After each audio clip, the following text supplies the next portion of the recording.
सभी डिजी लर्नर को मेरा प्यार भरा नमस्कार। आशा करता हूँ आप सभी खुश होंगे और स्वस्थ होंगे। दोस्तों, मैं आज आप लोगों को एक सिंगल पेज एप्लीकेशन बना के जो कि HTML5 और जावास्क्रिप्ट का यूसेज करके मैं बताऊंगा कि ये दोनों लैंग्वेज का कॉम्बिनेशन ही कितना ज़्यादा स्ट्रॉन्ग है और इनको सीखना कितना आसान है कि आप सिंगल लाइन या 2-3 लाइंस के इम्प्लीमेंटेशन के थ्रू ही इमेज रेंडरिंग, वीडियो एम्बेड करना, video streaming, 360 degree VR virtual reality view जो पैनोरामा व्यू होता है आपका जो गूगल मैप में आप देखते हैं उसका इम्प्लीमेंटेशन करना, या इवन किसी इमेज पे क्लिक करके आप वॉइस जो भी आप स्पीकिंग की कैपेबिलिटी उसमें देना चाहते हैं, जो आपने टेक्स्ट टाइप किया होगा, ऑलरेडी कोड किया होगा, वो वॉइस कैपेबिलिटी देने की भी क्षमता रखता है, जो कि सिर्फ HTML5 और जावास्क्रिप्ट के थ्रू यूज़ करके ही आप एप्लीकेशन बना सकते हैं। और सिर्फ इतना ही यूज़ करके आप कोई बढ़िया सा प्रोजेक्ट भी बना सकते हैं, और जिसको हार्डली बनाने में आपको 2 से 3 दिन से ज़्यादा नहीं लगेगा अगर आप उसमें बहुत कैपेबिलिटीज ऐड करना चाहते हैं। अदरवाइज़ अगर आप कोई स्टैटिक HTML पेज बनाना चाहते हैं, स्टैटिक वेबसाइट बनाना चाहते हैं, जनरलाइज वेबसाइट बनाना चाहते हैं और वो चाहते हैं कि मोबाइल बेस में भी वैसा चले, ये सारे पोटेंशियल को कैटर करके, तो हार्डली आपको 1 दिन लगेगा उसको। मतलब मैं बहुत ज़्यादा बोल रहा हूँ कि आप उसमें अपने रिक्वायरमेंट के बेसिस पे जो कस्टमाइजेशंस करने हैं उनको करने में भी अगर आप सारा टाइम ले लीजिए तो 1 दिन लगेगा। और आप इन यूसेज को इम्प्लीमेंटेशन करने के लिए कोई आपको बहुत बड़ा फ्रेमवर्क और बाकी सब चीज़ें नहीं चाहिए। तो चलिए बिना टाइम ज़्यादा गंवाएं, let's start and understand the potential of HTML5 and JavaScript. दोस्तों, जब HTML5 की बात होती है तो मोस्ट ऑफ द टाइम क्या होता है कि लोगों के मन में होता है कि मैं वेब एप्लीकेशन बनाने की सिर्फ बात कर रहा हूँ, लेकिन वो ये भूल जाते हैं कि हम HTML5 का यूसेज करके वेब ऐप के साथ साथ मोबाइल ऐप का इम्प्लीमेंटेशन भी कर सकते हैं।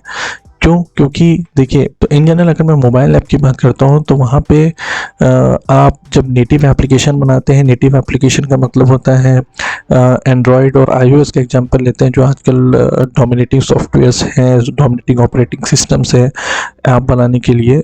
तो वहाँ पे आपको नेटिव एप्लीकेशन में इम्प्लीमेंटेशन करने के लिए आपको एंड्रॉयड में जावा या कॉटलिन का इम्प्लीमेंटेशन के थ्रू आप ऐप बनाते हो, और iOS में अगर आपको इम्प्लीमेंटेशन करना है तो आप iOS में जो उनकी लैंग्वेज होती है ऑब्जेक्टिव सी वगैरह उसमें या फिर स्विफ्ट फ्रेमवर्क को यूज़ करके आप बनाते हो। पर अगर मैं आपको बोलूँ कि सिर्फ आप एक वेबसाइट को लॉन्च कर दीजिए जो कि ऐसी एप्लीकेशन है जो रिस्पॉन्सिव बेस्ड एप्लीकेशन है, चाहे टैब में ओपन करिए आप, चाहे वेब में ओपन करिए, चाहे मोबाइल में एप्लीकेशन ओपन करिए, उसका साइज वगैरह ये सब इस तरीके से इम्प्लीमेंटेशन हो रखा है कि आप मतलब एज अ मोबाइल या किसी भी डिवाइस में उसको यूज़ करें, आपको कोई भी अलग टाइप से यूज़र एक्सपीरियंस फील नहीं होता है और वो इम्प्लीमेंटेशन हो जाता है। तो आपको अलग से ऐप बनाने की ज़रूरत क्या है? आप अपनी कॉस्ट सेविंग करिए।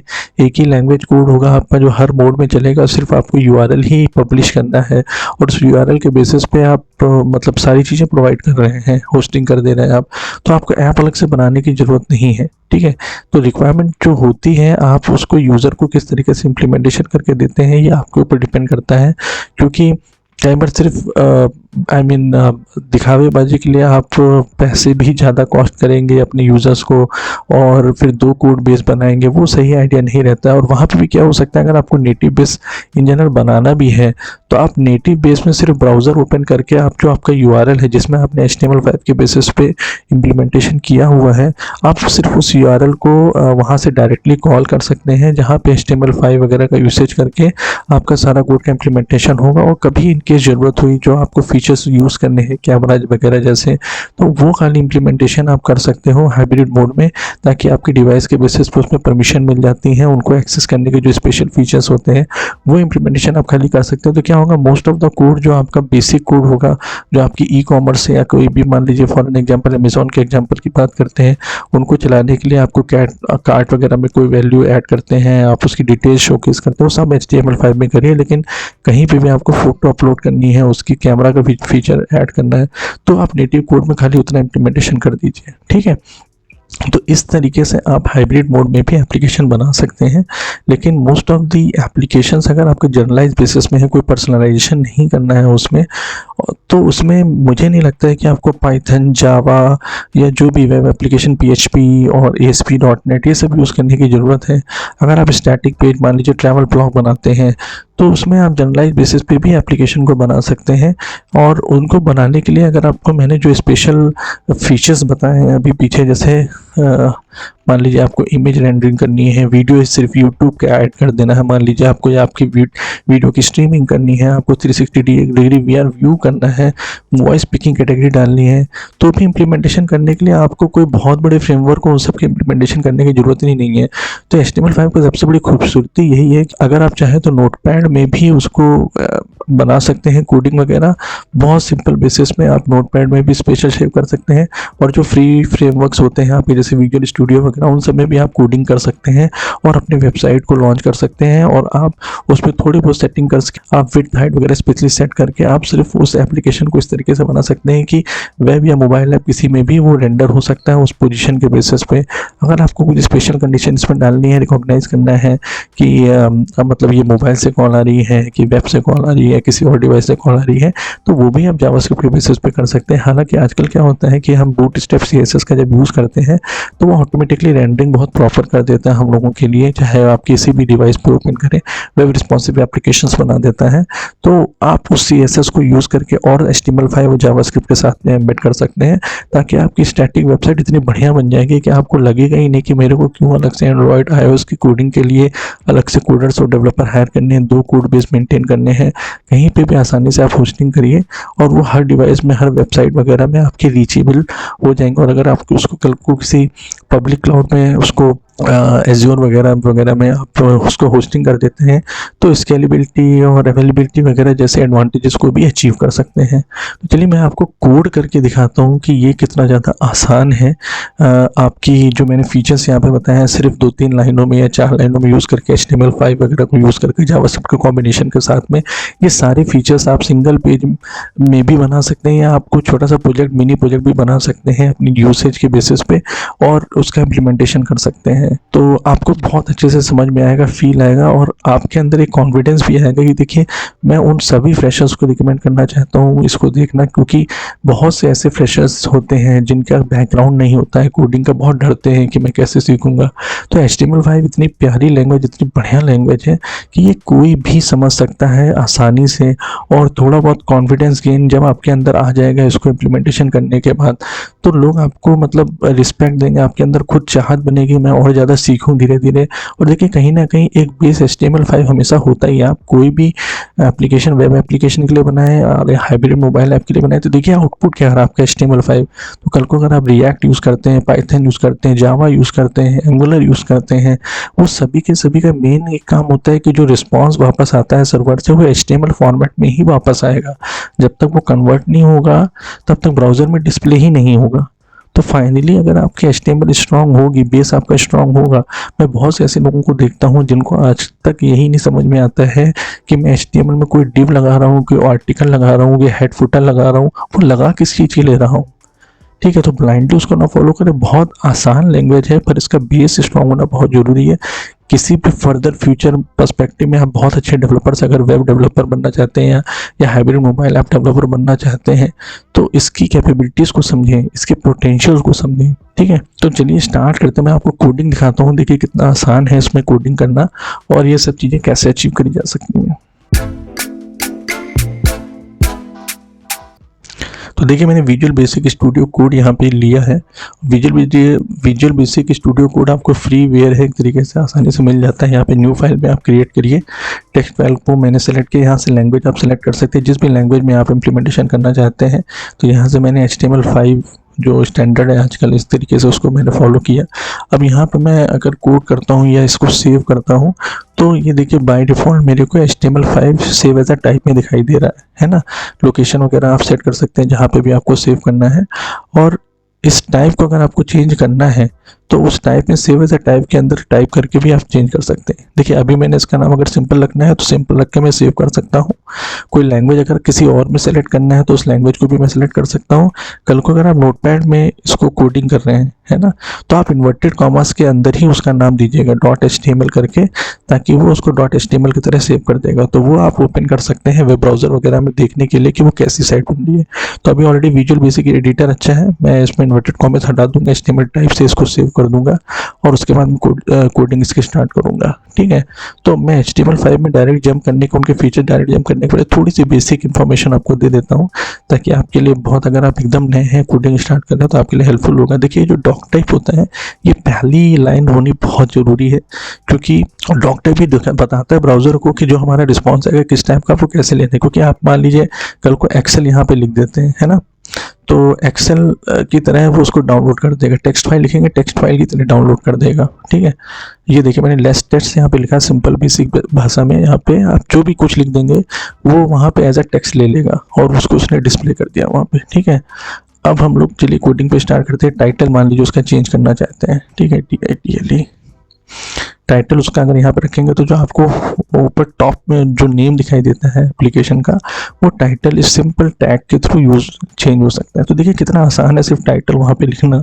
और टाइटल में हम लिखते हैं, चलिए लंदन विजिट की एक साइट की वेबसाइट बनाते हैं जिसमें लंदन से रिलेटेड हम कोई ना कोई चीज़ डालेंगे।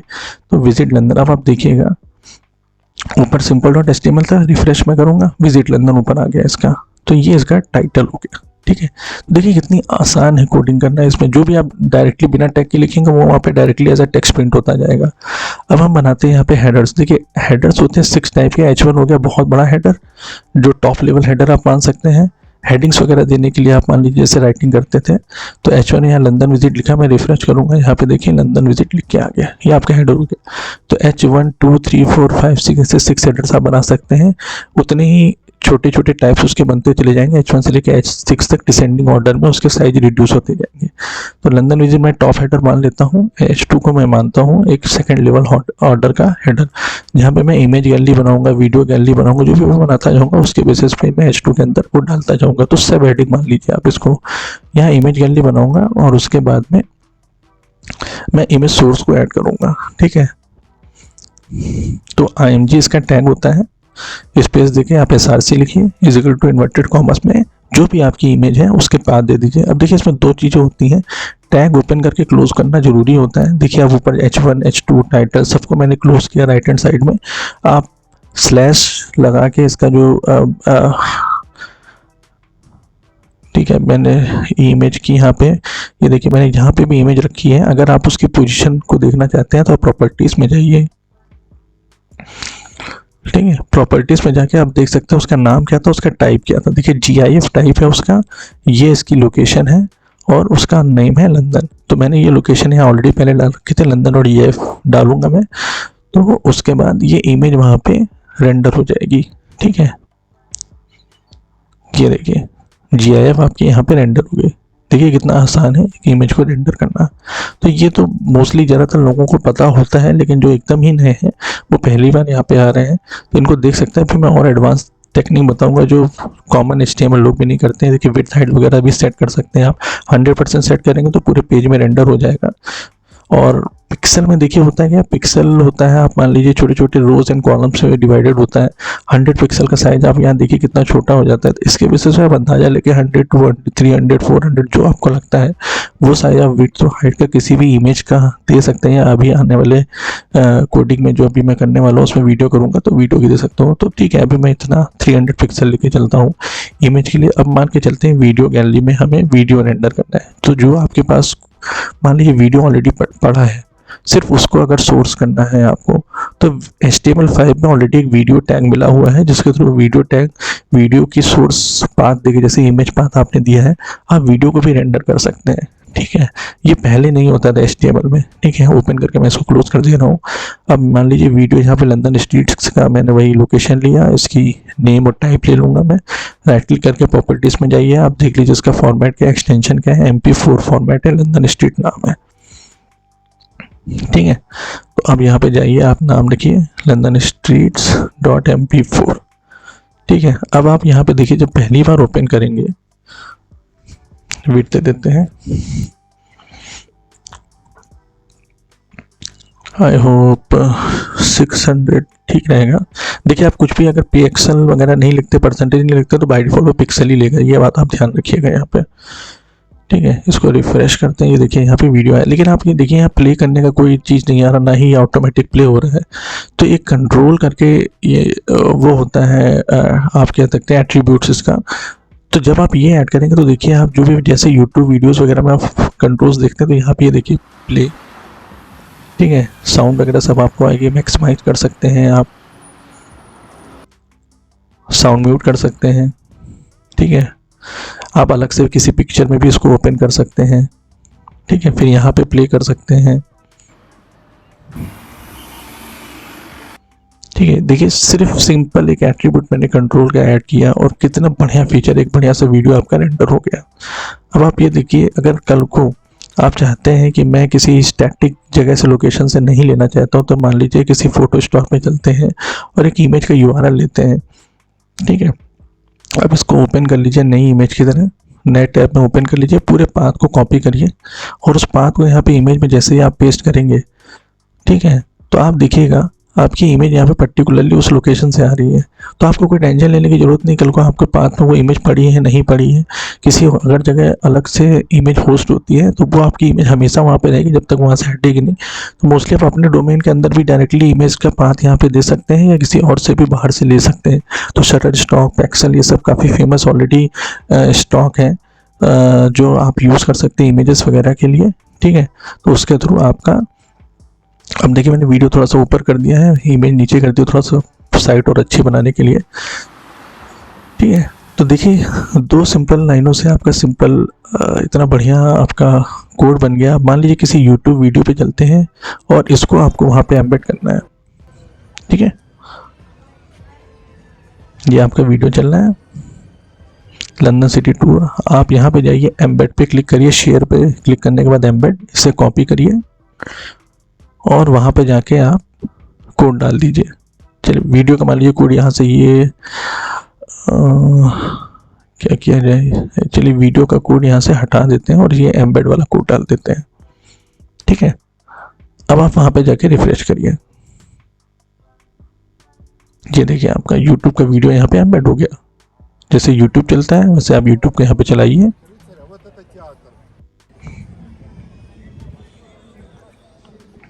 ठीक है। देखिए कितना आसान है HTML में कोडिंग करना और वीडियो और इमेजेस जैसे चीज़ें रेंडर करके आप बहुत अच्छी अच्छी एप्लीकेशन बना सकते हैं। अब यहाँ पर ध्यान से देखिए, आपने URL दे दिया, उसका टाइटल आपने दे दिया, उसको आप चेंज कर सकते हो जब भी आपकी मर्जी, जो भी आपको यूज़ करना है।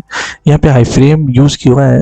आई फ्रेम को थोड़ा सिक्योरिटी फीचर के बेसिस पे कई लोग मतलब मना करते हैं, लेकिन देखिए आप अगर कोई पब्लिक बेसिस पे कोई URL डाल के इसमें ओपन कर रहे हैं तो उसमें कोई कंसर्न की बात नहीं है।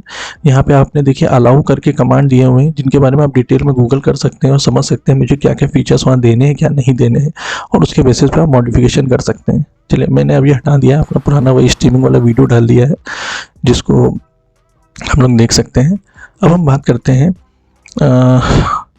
360 पैनोरामा व्यू मान लीजिए बनाना है इमेज का, है ना, या फिर ऑलरेडी आपके पास है, तो वो कैसे बनाते हैं।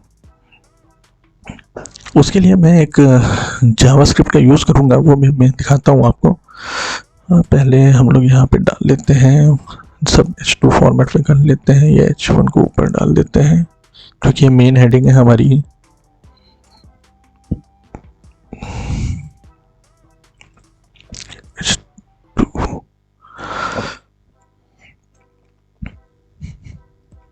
ठीक है, अब थोड़ा सा इसके एडवांस फीचर में जो लोग बोलते हैं कि 360 पैनोरामा व्यू बनाने के लिए मुझे बहुत स्पेशल कोडिंग की ज़रूरत है, तो ऐसा कुछ नहीं है। मैं आपको दिखाता हूँ कितने ज़्यादा आसान तरीके से सिर्फ जावास्क्रिप्ट लाइब्रेरी का यूज़ करके और यहाँ कमांड लिखने के बाद आपका 360 पैनोरामा व्यू बन जाता है। तो ये देखिए, ये एक स्क्रिप्ट है A-frame min.js। A-frame को आप सर्च कर सकते हैं। अगर आपको डाउनलोड करने की कोई ज़रूरत नहीं, आप सीधे URL यहाँ पे दीजिए और इसके कमांड यहाँ पे यूटिलाइजेशन कीजिए। अब मैं यहाँ पे टाइप करूँगा इसके कमांड जो A-frame के अंदर आते हैं पैनोरामा व्यू बनने के लिए, ठीक है। तो 2 सिंपल कमांड है, एक ascene टैग है और एक asky टैग है, ठीक है। ascene टैग के अंदर हम अभी देखते हैं, 1 मिनट इसको पूरा कंप्लीट कर लें। ascene, अब इसके अंदर हम लोगों को लिखना होगा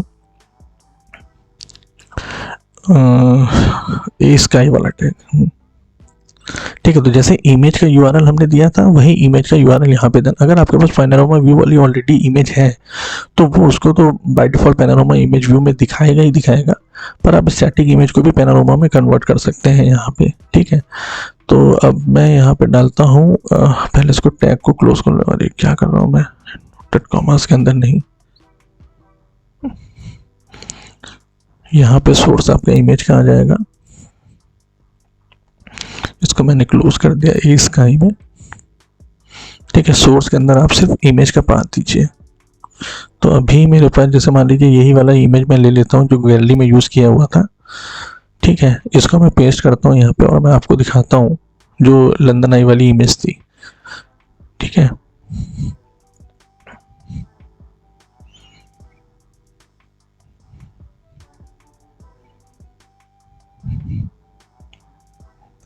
GIF को मैंने नीचे कर दिया, यहाँ पे रिफ्रेश करते हैं तो देखिए ऊपर ये देखिए पूरी इमेज आपकी पैनोरामा व्यू में आ गई, ठीक है। तो अभी तो इसने पूरे पेज को मैंने ले लिया है जो लंदन आई वाली है। इसमें विड्थ तो हाइट डालनी है तो वो हम लोग इस तरीके से डाल सकते हैं, embedded width style is equal to inverted commas में विड्थ और हाइट हमें देनी होगी। यहाँ पे ये ए फ्रेम एक्सेप्ट करता है as an parameter.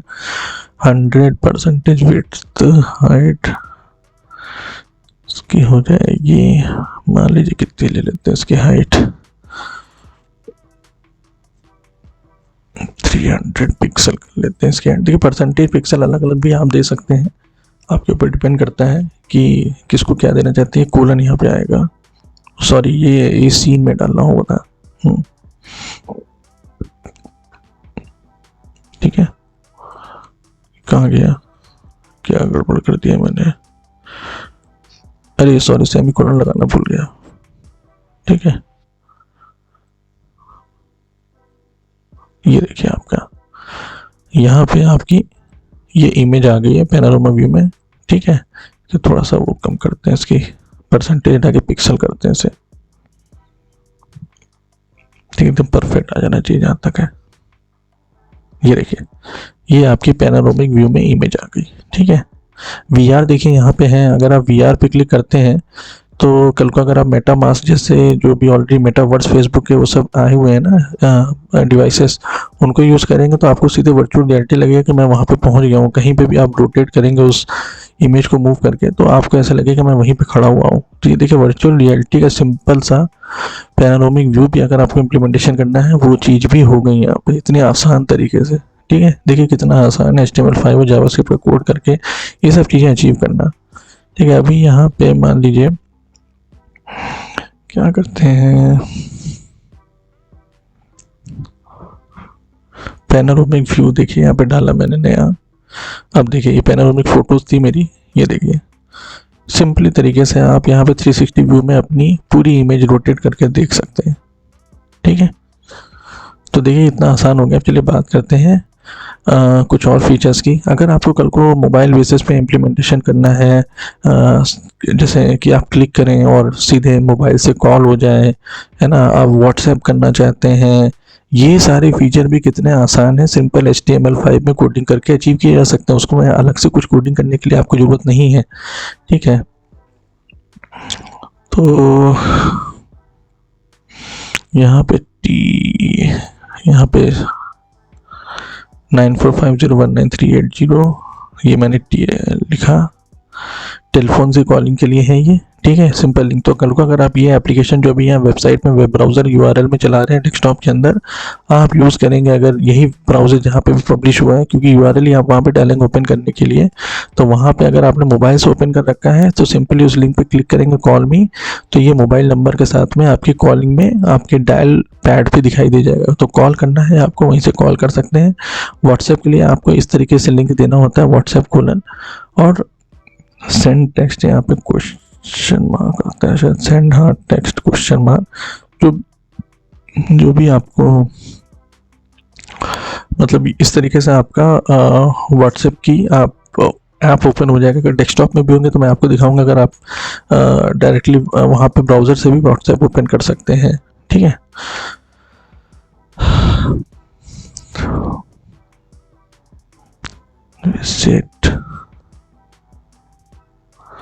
Visit London, ठीक है। ये टेक्स्ट के साथ में आपको व्हाट्सएप सेंड हो जाएगा।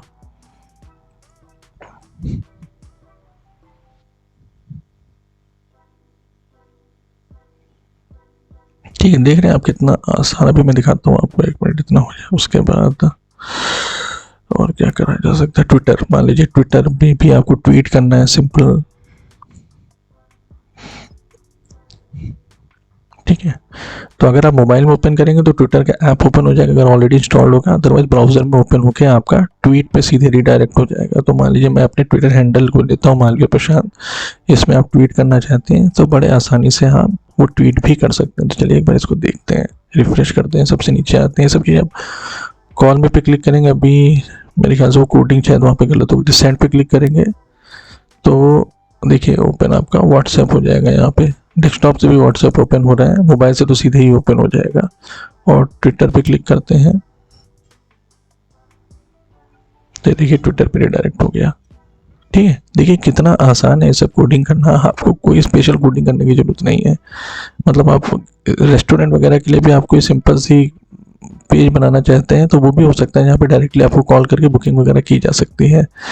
इमेज को यहाँ पे थोड़ा सा अब हाँ मैं आपको दिखाता हूँ। देखिए अगर आप चाहते हैं किसी इमेज पे क्लिक होने के बाद कुछ वॉइस कमांड दिया जाए तो ऑन क्लिक पे आप तो सिंपल जानते हैं जावास्क्रिप्ट में कुछ भी हैंडल कर सकते हैं हम लोग, एलर्ट्स वगैरह ऐड कर सकते हैं। यहाँ पे मैं एक स्पीक कमांड अभी बनाता हूँ फंक्शंस को, जिसको मैं किसी अलग स्क्रिप्ट में रखूंगा, अपनी एक एक्सटर्नल स्क्रिप्ट में रख लेता हूँ सिंपल फंक्शन कमांड। चाहो तो मैं ऊपर यहाँ स्क्रिप्ट में भी लिख सकता था, लेकिन थोड़ा सा और मतलब मैं हमेशा सजेस्ट ये करूँगा कि कभी भी आप कोडिंग करिए तो जावास्क्रिप्ट, CSS इन सबको अलग अलग फाइल्स में रखिए और एक्सटर्नल लिंक के थ्रू यहाँ पे HTML में ऐड कर दीजिए। तो वो कैसे करते हैं वो भी मैं आपको दिखा देता हूँ। तो ये देखिए स्पीक कमांड मैंने लिख दिया है यहाँ पे, जो कि ऑन क्लिक पे कॉल होगा। ये जो लंदन वाली जिफ है इस पर मैं क्लिक करूँगा तो आपका कुछ ना कुछ स्पीकिंग होनी चाहिए। जो मैं यहाँ पे टेक्स्ट लिख दूंगा उसको मतलब वो आपका मोबाइल या डेस्कटॉप डिवाइस खुद स्पीक करेगा, ठीक है। उसके लिए हमें एक सबसे मेन चीज़ ध्यान रखनी है आपको। चलिए पहले एक्सटर्नल साइट की वो एक्सटर्नल साइट नहीं सॉरी अपनी ही साइट में जो ऑलरेडी एक स्क्रिप्ट फोल्डर हम लोग बनाएंगे उसके अंदर जावास्क्रिप्ट फाइल रखेंगे अपनी, जिसमें जहाँ से ये स्पीक कमांड को कॉल करेंगे। जो मैंने आपको बताया बेस्ट स्टैंडर्ड फॉर्मेट होता है, इस तरीके से आपको फॉलो करना चाहिए। तो अब नई फाइल क्रिएट करेंगे हम speak.js की, लैंग्वेज यहाँ पे सेलेक्ट करिए जावास्क्रिप्ट, ठीक है। इसको सेलेक्ट करने से आपका auto suggestion box, auto suggest जो फंक्शंस होते हैं वो ऑलरेडी कॉल हो जाते हैं विजुअल बेसिक वगैरह बेस्ट एडिटर यूज़ करने में। तो नोटपैड के कंपैरिजन में ये इसीलिए हम लोग यूज़ करते हैं एडिटर वगैरह, IDE वगैरह, ताकि ऑटो सजेस्ट हम लोगों को हेल्प करे, ठीक है। एक वेरिएबल बनाते हैं वॉइस का जहाँ पे हम लोगों को यूज़ करना होगा स्पीच रिकॉग्निशन का। देखिए स्पीच सिंथेसिस करके होता है ना फंक्शन, स्पीच सिंथेसिस अटरेंस, ये आपको यूज़ करना है, इसका वेरिएबल बनाना है, ठीक है। ये ऑलरेडी बाय डिफॉल्ट, आपको कुछ अलग से लाइब्रेरी या कुछ जावास्क्रिप्ट यूज़ करने की ज़रूरत नहीं है, ये बाय डिफ़ॉल्ट होता है इसके अंदर। अब यहाँ पे देखिए वॉइस डॉट टेक्स्ट के अंदर आपने मान लीजिए लिख दिया this is London please do visit, ठीक है, विजिट, ठीक है। अब इतनी सिंपल चीज़ मैंने लिखी है, इसको मैं सेव कर देता हूँ speak.js जावास्क्रिप्ट। देखिए save as a type already आ ही रहा है, स्क्रिप्ट वाला फोल्डर नहीं बनाता HTML5 के, जिसका मैंने पाथ दिया है वो पाथ दे देता हूँ यहाँ पे, स्पीक नाम दे देता हूँ इसको, ठीक है। इसको मैंने सेव कर दिया। तो स्पीक की जावास्क्रिप्ट, ये स्पीक फंक्शन मैं कॉल कर रहा हूँ। ये देखिए इस इमेज पे क्लिक पे ये मैंने पाथ दिया हुआ है इसका, ऑन क्लिक पे स्पीक फंक्शन कॉल करूंगा जिसके अंदर लिखा हुआ है कि क्या आपको स्पीक करना है। उसके लिए ऑलरेडी मैंने उस अटरेंस मेथड को कॉल किया है, ठीक है, जिसका यूज़ करके वो स्पीकिंग करेगा। तो चलिए इसको देखते हैं, एक बार टेस्ट करते हैं।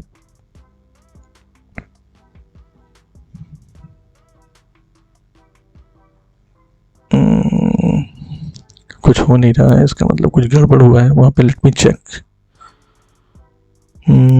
On click speak. चलिए पूरा पाथ देने की कोशिश करते हैं, कुछ पाथ में गड़बड़ ना हो। डॉट का मतलब होता है करंट फोल्डर के अंदर जाके ही, लेकिन कोई रिस्क नहीं लेते हैं आपको समझाने के लिए, इसको सही कर देते हैं, ठीक है।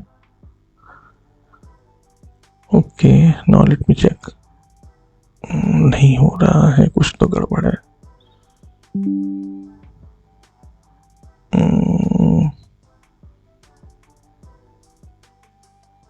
इमेज तो सही दिया, एक मिनट जावास्क्रिप्ट के अंदर जाते हैं। अच्छा हाँ यार, वही गड़बड़ हो गया। स्पीच सिंथेसिस डॉट स्पीक यहाँ पे लिखना जरूरी है। ठीक है, अब वॉइस आप पास कर दीजिए यहाँ पे। ठीक है, अब ये पक्का बोलेगा। चलिए वापस चलते हैं टेस्टिंग पे। This is London, please do visit. देखिए कितना आसान था स्पीकिंग रिकॉग्निशन को भी इम्प्लीमेंटेशन करना। तो देखिए अब आप समझ गए इसके पोटेंशियल को, HTML5 के जावास्क्रिप्ट को। तो आप बहुत बेसिक सा कोड भी बना सकते हैं, ठीक है, और इम्प्लीमेंटेशन कर सकते हैं, प्रोजेक्ट इम्प्लीमेंटेशन कर सकते हैं। जनरलाइज बेसिस में स्टैटिक फॉर्मेट में कुछ भी आएगा तो आप बना सकते हैं। कोई आपको बहुत बड़े कोडिंग फ्रेमवर्क किसी में जाने की, लैंग्वेज रीडिंग करने की भी ज़रूरत नहीं है।